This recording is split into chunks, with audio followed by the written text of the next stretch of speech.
రోజు రాష్ట్రంలో జరుగుతున్నటువంటి వరుస నేరాలు ఘోరాలు.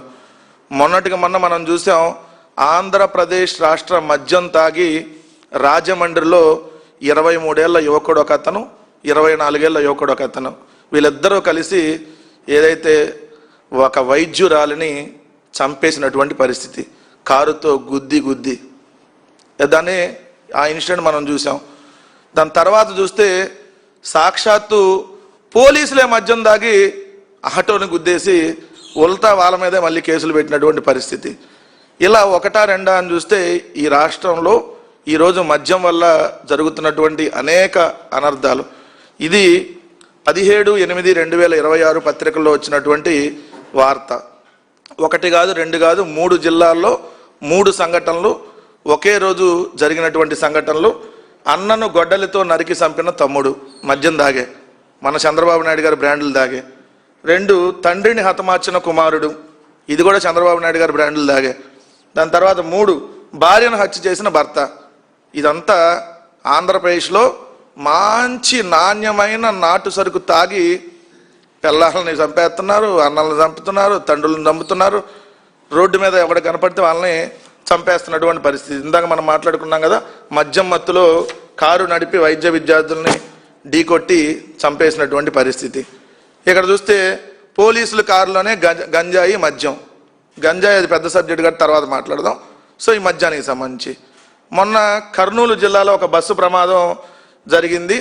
ఏదైతే 2 యువకులు బెల్ట్ షాపులో మద్యం కొని ఫుల్లుగా తాగి హైవే మీదకి ఎక్కితే 19 మంది చనిపోయినటువంటి పరిస్థితి. బెల్ట్ షాప్ మద్యం, అది కూడా మన మొలకల చెరువు బ్రాండో మరి ఇబ్రహీంపట్నం బ్రాండో క్లారిటీ ఇంకా రాలా. సో ఈ బ్రాండ్లు తాగి ఇది చూస్తే మద్యం తాగి 2 సాఫ్ట్వేర్ ఉద్యోగులు మృతి, వాళ్ళే చచ్చిపోతారు మద్యం తాగి, వాళ్ళు ఇంకొకరిని చంపుతారు. ఇది ఆంధ్రప్రదేశ్ రాష్ట్రంలో అద్భుతమైనటువంటి మద్యం పాలసీ ద్వారా జరుగుతున్నటువంటి హత్యలు. మరి ఇవన్నీ ప్రభుత్వమే దగ్గరుండి అమ్మించి చేస్తున్నటువంటి హత్యలే కదా. వీళ్ళని చంపటమే కాదు, దేవుడి గుళ్ళను కూడా వదలట్లా. సాక్షాత్తు తిరుమలలోని గోవిందరాజస్వామి ఆలయం ఎక్కేసి కలసం బిగబోతా ఉంటాడు చంద్రబాబు నాయుడు గారు మందు దాగి. ఆయన అమ్ముతున్న మందే, ఆ మందు ఏంటి, బ్రాండ్లు ఏంటి అనేది మళ్ళీ మనం ఇప్పుడు దీంట్లోనే ఈ ప్రెస్ మీట్లోనే అటెండ్ వివరాలు చెప్తా. అట్లానే కరెంటు తీగల మీదకి ఎక్కి నిద్రపోతున్నారు 2 మంది దాగి. మామూలు కథ, అసలు కరెంటు తీగల మీదకి ఎక్కి మందు తాగుతున్నారు, మందు దాగి కరెంటు తీగల మీదకి ఎక్కి పడుకుంటున్నారంటే ఎంత బాగుందో ఆంధ్రప్రదేశ్ రాష్ట్ర మందు. దీన్ని బట్టి మీకు అర్థమవుతుంది కదా, ఇదే పాలకొండలో జరిగింది. సో చూడండి ఎట్లా ఎంత హాయిగా నిద్రపోతున్నాడు. కింద ఈ మందు తాగితే నిద్ర పట్టట్లా, కరెంటు పోలు ఎక్కి పోలు మీద తీగలు, ఆ తీగల మీద ఎక్కి నిద్రపోతున్నటువంటి పరిస్థితి. ఇది ఇప్పుడు ఇలా చెప్పుకుంటా పోతా ఇలాంటి ప్రతిరోజు ఎక్కడో చోట జరుగుతున్నటువంటి సంఘటనలు. ఎందుకు ఇవన్నీ మనం ఇవాళ డిస్కస్ చేయాలి అని అంటే, ఏ ప్రభుత్వం అయినా మద్యం తాగొద్దు, మద్యం అనేది ఆరోగ్యానికి హానికరం, దయచేసి తాగొద్దని చెప్తుంది. కానీ ఒక్క చంద్రబాబు నాయుడు గారి ప్రభుత్వం మాత్రం మీరు మద్యం తాగాలి, తాగి ఊగి ఎవరో ఒకరిని రేప్ చేయాలి, లేదంటే ఎవరో ఒకరిని చంపేయాలి అని డైరెక్ట్గానే ప్రభుత్వం చెబుతున్నటువంటి పరిస్థితి.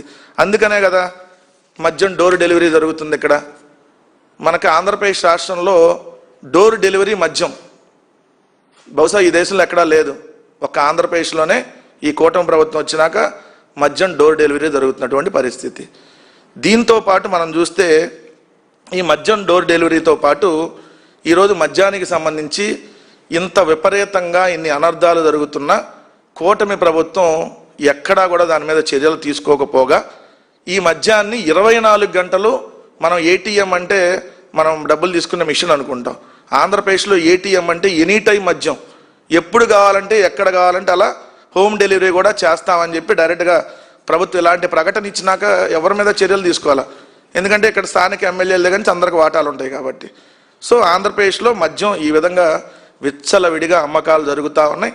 సరే ఇంత అమ్ముతున్నారు కదా, సరే దీనివల్ల ఏమన్నా రాష్ట్ర ప్రభుత్వానికి విపరీతంగా ఏమన్నా ఆదాయం వచ్చేసి ఏమన్నా సంక్షేమ పథకాలు ఏమన్నా ఇస్తున్నారా అంటే ఆదాయం రావట్లా. మరి ఎందుకు రావట్లే ఆదాయం? ఎందుకు రావట్లేదు ఆదాయం అంటే, ప్రతి 5 బాటిళ్ళకి వచ్చి ఒక నకిలీ బాటిల్ అమ్ముతున్నారు. అది మొలకల చెరువు బ్రాండా, లేదంటే ఇబ్రహీంపట్నం బ్రాండా, లేదంటే గోవా నుంచి నిన్న లారీలు వచ్చినాయి తాడిపత్రికి, లారీల మధ్య పక్క రాష్ట్రాల నుంచి కూడా వస్తుంది. సో అందుకని ఆదాయం చూస్తే జగన్మోహన్ రెడ్డి గారు ఉన్నప్పుడు 2023-24 సంవత్సరంలో లెక్కర్ ద్వారా వచ్చినటువంటి ఆదాయం 25,117 కోట్లు అయితే ఇప్పుడు చంద్రబాబు నాయుడు గారు ఉన్నప్పుడు ఈ 2024-25 సంవత్సరంలో జస్ట్ ఒక 3,000 కోట్లు మాత్రమే పెరిగి 28,844 కోట్లు అయింది. మొన్న ఏడాది చూస్తే 2025-26లో 29,000 కోట్ల ఆదాయం మాత్రమే వచ్చిందంటే జగన్మోహన్ రెడ్డి గారు ఉన్నప్పుడు మద్యం సేల్స్ తక్కువ ఉన్నాయి, బీర్లు సేల్స్ తక్కువ ఉన్నాయి. ఏదైతే లిమిట్గా బాటిల్స్ ఇచ్చేవాళ్ళు ఎవరు పడితే వాళ్ళు ఎన్ని పడితే అని తీసుకెళ్ళడానికి ఉండేది కాదు, ప్రభుత్వమే మద్యం దుకాణాల ద్వారా అమ్మేది. అప్పుడు ఆదాయం ఎక్కువ ఉంది. కానీ ఈరోజు చూస్తే ఎక్కడికక్కడ బెల్ట్ షాపులు, ఏదైతే ఎక్కడికక్కడ కొన్ని చోట్ల అయితే కూల్ డ్రింక్ బండ్లో కూడా అమ్మేసి, మనం ఐస్ క్రీమ్ బండ్లు ఉంటాయి కదా, ఐస్ క్రీమ్ బండ్లు, కూల్ డ్రింక్ షాపులు, ఇక్కడ కూడా మద్యం దొరుకుతున్నటువంటి పరిస్థితి. మద్యం ఆదాయం తగ్గింది ఇక్కడ. ఇది సేల్స్ మాత్రం మద్యం సేల్స్ విపరీతంగా చూపించారు. మరి ఆదాయం ఎందుకు రావట్లేదో ప్రభుత్వం సమాధానం చెప్పాలి. బీర్లకు సంబంధించినటువంటి అమ్మకాలు చూస్తే 2023-24 సంవత్సరంలో 1,12,00,000 కేసులు బీర్ల అమ్మకాలు జరిగితే ఇప్పుడు 2025-26 వచ్చేటప్పటికి డబల్ 2,32,00,000 కేసులు బీర్లు అమ్మకాలు జరుగుతూ ఉన్నాయి. అంటే ఎంత విచ్చలవిడిగా ఇక్కడ మద్యం ఏర్లై పారుతా ఉందో ఆంధ్రప్రదేశ్ రాష్ట్రంలో దయచేసి గమనించమని చెప్తా ఉన్నా. మద్యం తాగితే, ఈ ఆంధ్రప్రదేశ్లో మద్యం తాగితే తొందరగా చచ్చిపోతారు. మామూలుగా మద్యం తాగినా మద్యం అనేది ఆరోగ్యానికి హానికరం, ఏదైతే ప్రాణాలు కోల్పోతారు కొంచెం లేటుగా అయినా. కానీ ఆంధ్రప్రదేశ్లో తాగితే తొందరగా ఎందుకు చచ్చిపోతారు అంటున్నారంటే, ఈ ఆంధ్రప్రదేశ్లో ఉన్నటువంటి బ్రాండ్లు మామూలు బ్రాండ్లు కాదు. మీకు సుమో తెలిసి ఉంటుంది కదా, సుమో అంటే అందరూ టాటా సుమో అనుకునేవాళ్ళు, అది కాదండి. మన చంద్రబాబు నాయుడు గారి నాటు బ్రాండు ఇది సుమో. ఇది ప్రపంచంలో ఎక్కడన్నా ఇలాంటి విస్కీ ఉందో మీరే చెప్పండి. నేను ఇది నిజంగా నాణ్యమైన విస్కీ అయితే తెలుగుదేశం వాళ్ళని ఎవరైనా వచ్చి ఇది నాణ్యమైన కాదో చెక్ చేయమని అడుగుతా ఉన్నా. ఎందుకంటే ఇది నాణ్యమైన మద్యం కాదని నేను చెప్తున్నా, ప్రజలు చెప్తా ఉన్నారు, ప్రజల ప్రాణాలు పోతున్నాయి. కాబట్టి మీరు ఇది నిజమైన నాణ్యమైన మద్యం అయితే ఒకసారి తెలుగుదేశం వాళ్ళు ఎవరైనా వచ్చి దీన్ని చెక్ చేసి నాణ్యమైనదో కాదో చెప్పమని అడుగుతా ఉన్నా. ఇది ఒక్కటే కాదు, సుమోతో పాటు షార్ట్, వేరే షార్ట్ కాదండి, షార్ట్ విస్కీ. ఇదిగోండి చూడండి, ఇది ఎక్కడా ఉండదు, భారతదేశంలో కాదు ప్రపంచంలోనే ఎక్కడా లేదు. సుమో విస్కీ, షార్ట్ విస్కీ 99 రూపాయలు, జస్ట్ ఒక షార్టే 99. ఇది విస్కీ, ఇది బెంగళూరు విస్కీ. ఇది బెంగళూరులో దొరకదు, కేవలం చంద్రబాబు నాయుడు గారు కూటమి ప్రభుత్వంలో దొరికింది. బెంగళూరు విస్కీతో పాటు బెంగళూరు బ్రాందీ కూడా ఉంది, అది కూడా 99 రూపాయలకే. మన 99 పైసలకు భూములు ఎట్టిస్తున్నామో 99 రూపాయలకి మంచి నాటు సరుకుని దీంట్లో పోసి ఇస్తున్నారు. ఇది బెంగళూరు బ్రాందీ. ఇంకోటి చూస్తే కేరళ మాల్టెడ్ విస్కీ. ఇది కేరళలో కాదు, ఆంధ్రప్రదేశ్లో తప్ప ఈ దేశంలో ఎక్కడా దొరకదు, కేరళలో అసలు దొరకదు. దీని పేరు కేరళ మాల్టెడ్ విస్కీ. దీంతో పాటు 99 రూపాయలు బ్రాందీ 99, దాని పేరే బ్రాందీ 99, ఇంకే పేర్లు దొరకలేదు కదా, బ్రాందీ 99, ఇది 99 రూపాయలకి. రాయల్ ల్యాన్సర్ విస్కీ, మామూలు రాయల్గా ఉండదు. ఇందా చూసాం కదా, పాలకొండలో పైకి ఎక్కి పడుకున్నాడు కదా తీగల మీద, రాయల్ ల్యాన్సర్ అంత రాయల్గా ఉంటుంది, ఇది తాగితే తొందరగా పోవటమే. దీని తర్వాత డాక్టర్స్ బ్రాందీ. డాక్టర్స్ బ్రాందీ దీని గురించి మనం బాగా డిస్కస్ చేయాలి.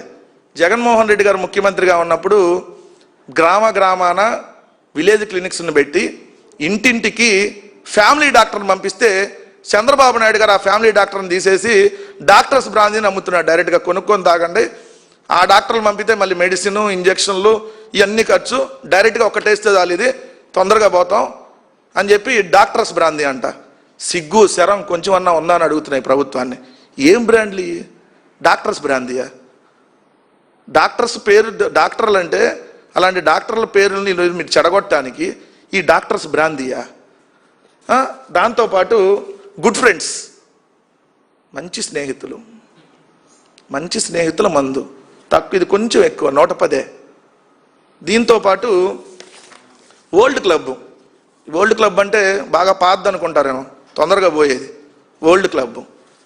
ఇది ఛాంపియన్, మంచి ఛాంపియన్స్ అవ్వాలంటే ఇది 2 వేస్తే చాలు, 1 కవర్ ఛాంపియన్లో 2 బాటిల్ 2 క్వార్టర్లు వేస్తే, మంచి హాఫ్ వేస్తే సాయంత్రానికి మనం ఛాంపియన్ అయ్యి ఎవరెస్ట్ ఎక్కేస్తాం. డైరెక్ట్గా ఇక్కడి నుంచే తాడేపల్లిలో తాగితే తాడేపల్లి నుంచి డైరెక్ట్గా ఎవరెస్ట్ ఎక్కేయచ్చు, లేదా ఉండవల్లిలో తాగినా ఉండవల్లి నుంచి డైరెక్ట్గా కృష్ణానదిలోకి వెళ్ళి కృష్ణానది నుంచి డైరెక్ట్గా పైకి తీసుకెళ్ళిపోతారు. సో ఈ బ్రాండ్లు ఆంధ్రప్రదేశ్ రాష్ట్రంలో చంద్రబాబు నాయుడు గారు తెచ్చిన బ్రాండ్లు ఏంటంటే Sumo whisky, short whisky, Bengaluru brandy, Bengaluru malted whisky, Kerala malted whisky, 99 రూపాయల బ్రాందీ, డాక్టర్స్ విస్కీ. దీన్ని ఎవడన్నా మందు అంటారా? ఈ మందు అమ్మి మీరు జనాల ప్రాణాలను తీస్తా, దీంతో పాటు మళ్ళీ నకిలీ మద్యాన్ని కూడా డైరెక్ట్గా షాపుల్లో డైరెక్ట్గా ప్రభుత్వం అమ్ముతుంది ఓపెన్గానే పేర్లు పెట్టి. ఈ కాకుండా డైరెక్ట్గా మళ్ళీ పక్క రాష్ట్రాల నుంచో లేదంటే ఈ తెలుగుదేశం పార్టీ జయచంద్రారెడ్డి లాంటి నాయకులు వాళ్ళే తయారు చేసి మళ్ళీ వాళ్ళే మద్యాన్ని, నకిలీ మద్యాన్ని అమ్ముతూ ఉంటారు. ఈనాడు పత్రికే రాసింది ఒక్క తంబలపల్లి నియోజకవర్గంలోనే 1000 బెల్ట్ షాపులు ఉన్నాయని. మరి ఈ లెక్కలో ఒక నియోజకవర్గంలో 1000 బెల్ట్ షాపులు అంటే 175 నియోజకవర్గాల్లో ఎన్ని బెల్ట్ షాపులు ఉంటాయి? 1,75,000 పైన ఉంటాయి కదా. అంటే ఈరోజు బడి పక్కన, గుడి పక్కన, ఆఖరికి బడి వైన్స్ పేరు గుడి వైన్స్. మేమేమో గ్రామాల్లో స్కూళ్ళు బాగు చేసాం, బడులు, వాళ్ళేమో బడి వైన్స్ తెచ్చారు. మేము ఫ్యామిలీ డాక్టర్ని తీసుకుని వస్తే వాళ్ళేమో డాక్టర్స్ బ్రాందీని తెచ్చారు.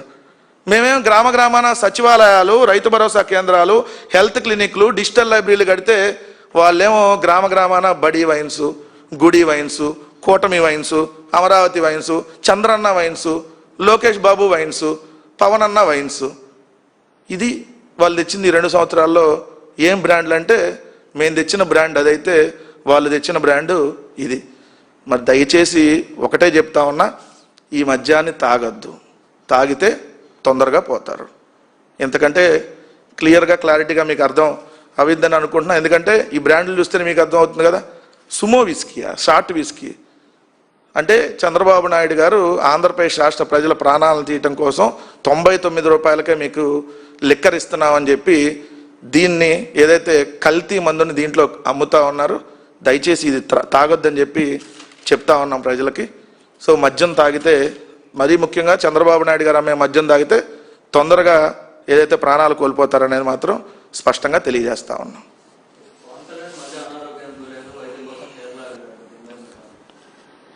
జ్వరం వచ్చిందా అంటే మామూలుగా అయితే అందరికీ జ్వరం వస్తుంది. పవన్ కళ్యాణ్కి తరచూ జ్వరం వస్తుంది. నేను అనేది ఏంటంటే ప్రపంచంలో పవన్ కళ్యాణ్ గారి జ్వరాన్ని తగ్గించే వైద్యుడు లేడా అనేటటువంటి అనుమానాలు కలుగుతున్నాయి. నార్మల్గా ఏంటంటే మనకు ప్రపంచంలో కాదు, మన ఆంధ్రప్రదేశ్, తెలంగాణ, మన భారతదేశంలోనే మంచి వైద్యులు ఉన్నారు. మరి పవన్ కళ్యాణ్ గారికి తరచూ జ్వరం ఎందుకు వస్తుందో, ఆ జ్వరానికి మరి మందు ఏంటో, ఆ మందు కనిపెట్టలేనటువంటి డాక్టర్లు ఉండటం ఏంటో అసలు ఇక్కడ అది అంతుపట్టినటువంటి విషయం. ఇప్పుడు ఈ ఏడాది 11 కేబినెట్ సమావేశాలు జరిగితే 8 కేబినెట్ సమావేశాలకి పవన్ కళ్యాణ్ గారు డుమ్మా కొట్టారంట. 3 కేబినెట్ సమావేశాలకు వెళ్ళారంట. మరి ఆయన కేబినెట్ సమావేశాలు జరుగుతుంటే హైదరాబాద్లో పెళ్ళిళ్ళకి వెళ్తాడు. మరి జ్వరం వస్తే పెళ్లి కట్టెళ్ళాడు. కేబినెట్ సమావేశంలో కూర్చోవటమే కదా, పెళ్లిలో వెళ్ళాలని నిలబడాలి కదా. ఇక్కడ కూర్చొని వెళ్ళలేనటువంటి పరిస్థితి, అంత జ్వరం ఏంటి అంటే ఇప్పుడు ప్యాకేజీ పెంచడం కోసం అప్పుడప్పుడు వస్తున్నటువంటి జ్వరమేమో అని చెప్పి ఈరోజు ప్రజలు కూడా అనుమానపడతా ఉన్నారు. ఇప్పుడు మీరు కేరళ పోతారో లేదంటే రష్యా పోతారో ఎక్కడికైనా వెళ్ళండి, ప్రభుత్వ ధనాన్ని దుర్వినియోగం చేస్తే మాత్రం ఖచ్చితంగా మీరు దానికి సంబంధించి ప్రజలకి జవాబుదారీతనంగా ఉండాలి, చెప్పాలి. ఎందుకంటే రాష్ట్రంలో 3 ముఖ్యమంత్రులు ఉన్నారు. 3 ముఖ్యమంత్రులు 3 పార్టీల కూటమి, దాంట్లో 2 పార్టీల నుంచే 3 ముఖ్యమంత్రులు ఉన్నారు. ఒకళ్ళు పావు సీఎం, ఇంకొకళ్ళు ఇంకో పావు సీఎం, ఇంకొకళ్ళు సగం సీఎం. సగం సీఎం ఎవరంటే చంద్రబాబు నాయుడు గారు. పావు సీఎం పవన్ కళ్యాణ్ ఒక పావు, ఇంకో పావు ఒక లోకేష్. వీళ్ళకి 3 స్పెషల్ హెలికాప్టర్లు, వీళ్ళకి మళ్ళీ 3 స్పెషల్ ఫ్లైట్స్, 3 స్పెషల్ కాన్వాయ్లు, మళ్ళీ 3 స్పెషల్ ఆఫీసులు. ఎక్కితే హెలికాప్టర్, దిగంగానే మళ్ళీ విమానం. వీళ్ళ పని 3 పువ్వులు 6 కాయలుగా ఉంది. సో ప్రజల పరిస్థితి చూస్తేనేమో తాగటానికి మంచినీళ్ళు లేనటువంటి గ్రామాలు కనపడుతున్నాయి. ఆడపిల్లలు స్కూల్ హాస్టల్స్లో బాత్రూంలోకి వెళ్దామంటే నీళ్లు లేనటువంటి పరిస్థితుల్లో ఏదైతే వాళ్ళు బకెట్లు పట్టుకొని క్యూలో నిలబడాల్సినటువంటి పరిస్థితి. కానీ వీళ్ళేమో స్పెషల్ ఫ్లైట్లు, 20 రోజులు విహారయాత్ర అంటాడు, ఒక ఆయనేమో విదేశీ యాత్ర అంటాడు, ఒక ఆయన చెప్పి వెళ్తాడు, ఇంకో ఆయన చెప్పకుండా వెళ్తాడు. మరి జ్వరం ఏందో, ఆయన క్యాబినెట్ మీటింగ్లకు రాపోవటం ఏందో. క్యాబినెట్ మీటింగ్కి రాలేదు, నేను అసెంబ్లీలు కూడా రాలేదు, 4 రోజులు అసెంబ్లీ సమావేశాలు జరిగినాయి. మరి వాళ్ళ జనసేన ఎమ్మెల్యేలతో మీటింగ్కి ఎందుకు జ్వరం రాలప్పుడు?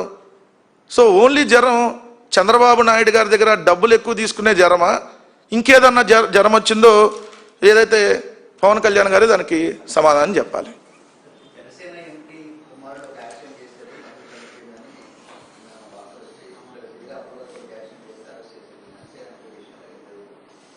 ఏమైతే తెలంగాణ గవర్నమెంట్, ఆంధ్రప్రదేశ్ గవర్నమెంట్ ఇద్దరు ఒక అదే గురు శిష్యులే కదా, ఇక్కడ జరిగినట్టే అక్కడ కూడా జరిగింది. ఇప్పుడు పాతపట్నం ఎమ్మెల్యే కొడుకు ఏదైతే మందు దాగి గుద్దాడు అనేది మనకున్నటువంటి సమాచారం. ఏం చేశారు, వాళ్ళతో సెటిల్మెంట్ చేసి 5 లక్షలు డబ్బులు ఇస్తాము, ఒక ఉద్యోగం కూడా ఇప్పిస్తామన్నాడు. దాదాపు సంవత్సరంన్నర అయింది. సో ఇప్పుడు వాళ్ళు వెళ్తే ఆయన బూతులు తిడతాడు. మామూలుగానే ఈనాడు రిపోర్టర్ని బూతులు తిడతాడు అతను. సో ఈనాడు రిపోర్టర్ అని ఎందుకన్నానంటే వాళ్ళ కూటమి దానికి సంబంధించింది కాబట్టి. వాళ్ళని తిట్టినప్పుడు వీళ్ళని ఎందుకు తిట్టాడు? సో అట్లా పాతపట్నం కేసు దాన్ని ఏం చేశారు, ఏం లేదన్నట్టుగా తేల్చారు. అదే సిద్దిరి అప్పలరాజు గారి మీద కేసు పెట్టి జైలుకు పంపారు. మరి ఇప్పుడు తెలంగాణలో 16వ తారీఖు ఇన్సిడెంట్ జరిగితే మీ అందరికి వచ్చిన సమాచారం ఎప్పుడు 20వ తారీఖు వచ్చింది.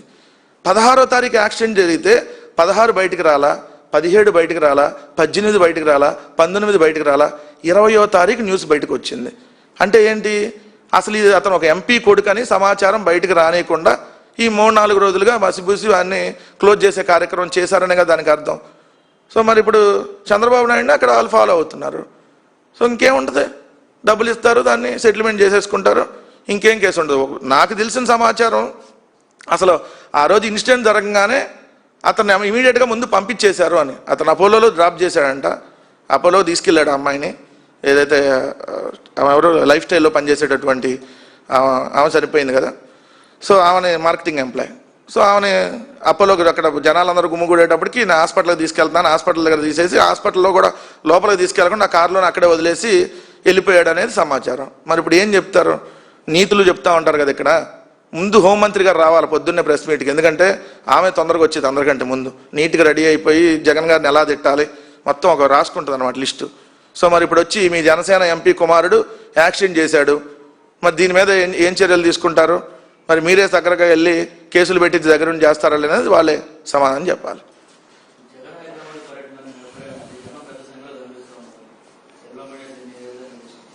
వస్తే ఇప్పుడు మన అంతా 3:30 అవుతుంది కదా, సాయంత్రం 7ంటికి ఎక్కుతారు కదా ఇద్దరు 2 ఛానల్స్లో కూర్చొని. సాయంత్రం ఎక్కి వీళ్ళు ఇక్కడి నుంచి 10,000 మందిని ముందే మోహరించేశారు. రోహింగ్యాలు వచ్చారు, బంగ్లాదేశాలు వచ్చారు, లేదంటే సంఘ విద్రోహ శక్తులు వచ్చారు. ఈ అరాచకం ఏంటి, ఈ రప్ప ఏంటి, హైదరాబాద్లో కూడా ఈ సంస్కృతిని తీసుకొని వచ్చేస్తున్నారా, అసలు ఈ జనాలను ఎందుకు మొబిలైజ్ చేస్తున్నారు, జగన్ వస్తే జనం వస్తాడని అందరికీ చెప్పడానికి చేస్తున్నారా. సాయంత్రం మీరు కామెడీ షో చూస్తారు, ఇంకా నేను చెప్పటం దేనికి. సో జగన్ గారు ఎక్కడికి వెళ్ళినా జనం వస్తారనేది వాస్తవం. ఎందుకంటే మీరు చూశారు, జగన్ అనేటటువంటి దాన్ని ఎవరు విడదీయలేరు అనేది వాస్తవం. ఎందుకంటే మేము ప్రభుత్వంలో నుంచి మేము దిగిపోయిన తర్వాత కేవలం మాకు 11 సీట్లు ఇచ్చిన తర్వాత మొట్టమొదటి నెలల్లోనే వినుకొండలో రషీద్ అనేటటువంటి యువకుడిని నరికి చంపితే ఆ రోజు ఇక్కడి నుంచి వినుకొండ వెళ్ళడానికి దాదాపు 6-7 గంటలు పట్టినటువంటి పరిస్థితి మీరే చూస్తారు. దారి పడున్న జనం ఏది అప్పటికే వైఎస్ఆర్ కాంగ్రెస్ పార్టీ అంటే ఇల్లు బగలగొడుతున్నారు, ఆస్తులు ధ్వంసం చేస్తున్నారు, మనుషులు ప్రాణాలు తీస్తున్నారు, కేసులు పెడుతున్నారు, ఇన్ని చేస్తున్నా మొట్టమొదటి నెలలో చూశారు జగన్ గారి కోసం జనాలు ఎలా వచ్చారు. ఇప్పుడు ఆల్రెడీ 2 ఏళ్ళు దాటిపోయింది ఈ ప్రభుత్వం ఏర్పడి. సో ఈ ప్రభుత్వం మీద ఎంత వ్యతిరేకత ఉందనేది స్పష్టంగా తెలుస్తూ ఉంది. మళ్ళీ జగనే ముఖ్యమంత్రి కావాలని చెప్పి ఈరోజు ప్రపంచవ్యాప్తంగా ఉన్నటువంటి తెలుగు వాళ్ళు కోరుకుంటా ఉన్నారు, ఆంధ్రప్రదేశ్ రాష్ట్రానికి మళ్ళీ జగన్ గారి ముఖ్యమంత్రిగా రావాలని. అందుకని ఆయనకు మద్దతు తెలపడానికి ఏదైతే హైదరాబాద్ వెళ్ళినా లేదంటే మీరు ఇంకో చోటకి వెళ్ళినా ఎక్కడికి వెళ్ళినా జనం పెద్ద ఎత్తున వస్తున్నారంటే కారణం అదే. సో ఒకటైతే క్లియర్గా చెప్పదలుచుకున్నా, మీ ఏడుపులే మాకు శ్రీరామ రక్ష. ఆ ఎల్లో మీడియా ఏడుపులు అలానే ఉండాలి, మాకు జనాల ఆశీర్వాదాలు కూడా అలానే ఉండాలి.